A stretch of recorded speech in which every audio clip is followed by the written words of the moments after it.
Well, in 20 years since its establishment, our office, ODIHR, has become a leading institution in Europe in election observation.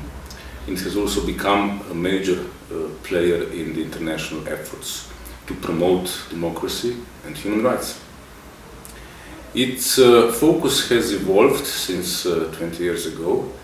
At its establishment, it was conceived primarily as the office that would assist the countries to perform the transition from the former one-party totalitarian system into democratic systems. Now, I was in Copenhagen in 1990 at the conference where the commitments in relation to the human dimension and also the elections were drafted and adopted by the participating states.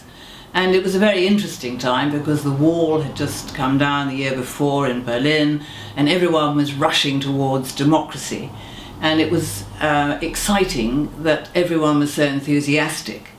And we thought that elections would be a very good entree into democracy, because as we discovered with the drafting that there were so many human rights involved, the freedom of expression, assembly, association. So that was a very good way of giving states a chance to start in the transition towards democracy. The office was initially the Office for Free Elections, which was created as a result of these commitments. They had these commitments and the idea, well, what are we going to do with them? It's a big question, what do we do with them? And so they thought it would be a good idea to have an office. So it started off as the Office for Free Elections, but with time, as the participating states extended the mandate of the office, it was quite clear that it had to become more than just an office dealing with elections, and so it became the Office for Democratic Institutions and Human Rights. When I went to the ODIHR in April 1994, it was a very small office. It had been set up and established, and the Polish government, of course, had given us office space. But as the mandates increased from the Permanent Council, we needed to have more people, and we also needed more space. So we did grow from about 10 people when I was first there to about 30 when I left 3 years later. Initially, with these election observation missions, it used to be one person from the ODIHR and one or two people that they could get from outside to go on these missions. And they did try to cover all the country that they went to. But over time, the Permanent Council wanted the office not only to concentrate on election day itself, but to work before and after.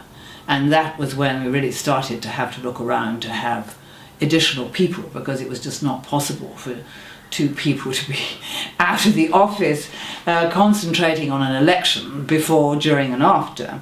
So that's when it really started to expand, and they asked the participating states to second long-term observers, and they started this system whereby they would come in pairs and they would be deployed around the country, and they would be there for almost as long as the core team, which was another new idea. And they started having people who could deal with the legal aspects of an election, the political, the economic, all the various components that go to make an election had to be covered, particularly the media.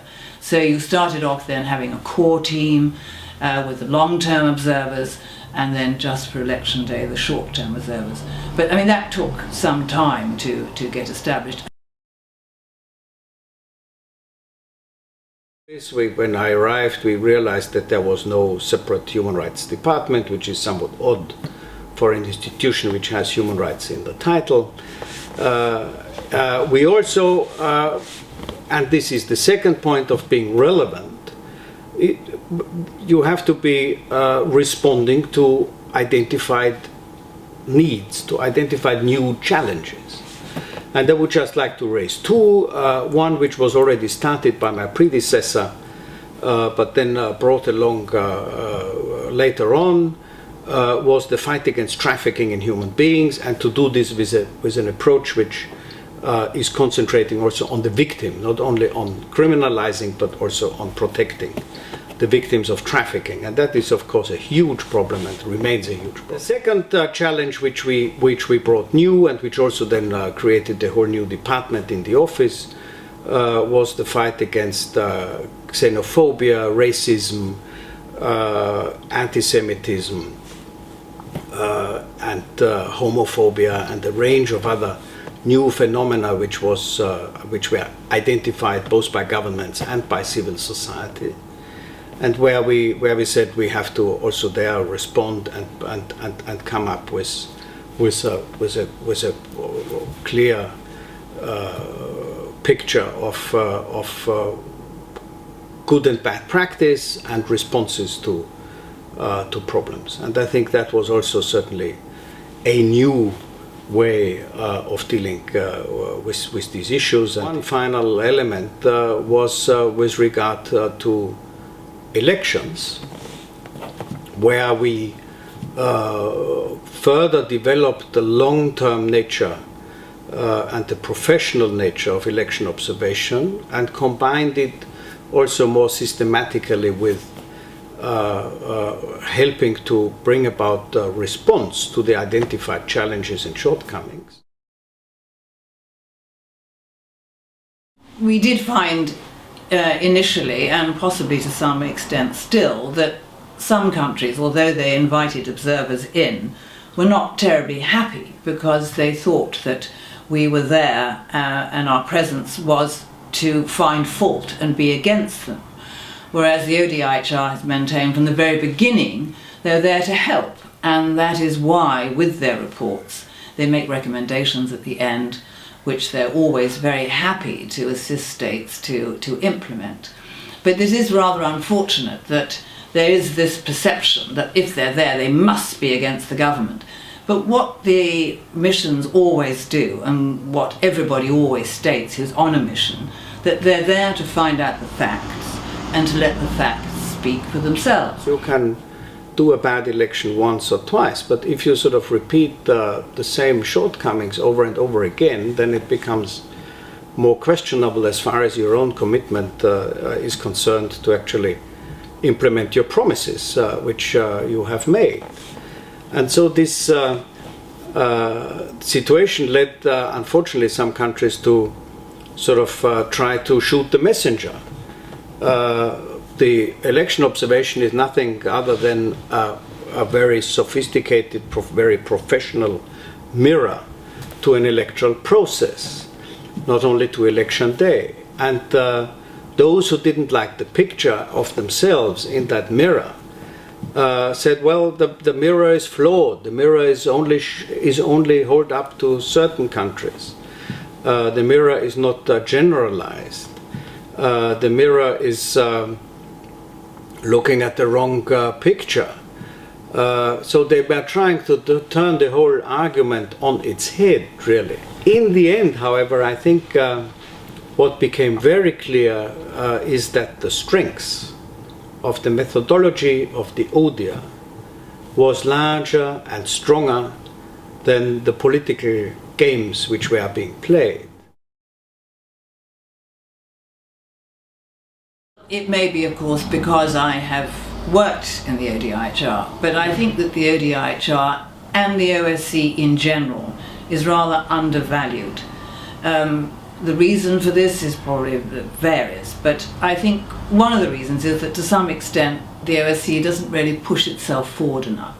And because it is still a relatively small, relatively slimline organisation, it is able to manoeuvre itself very quickly. There is this need to maintain the political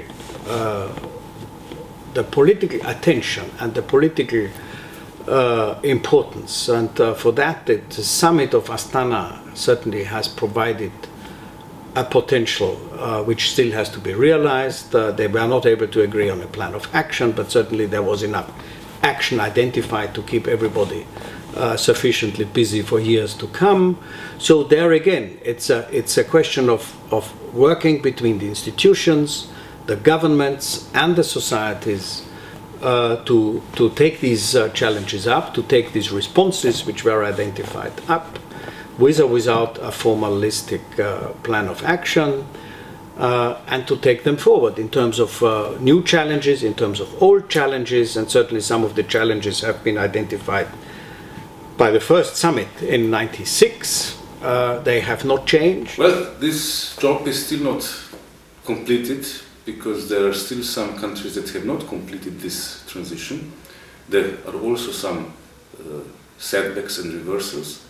So this job remains part of the ODIHR's mission.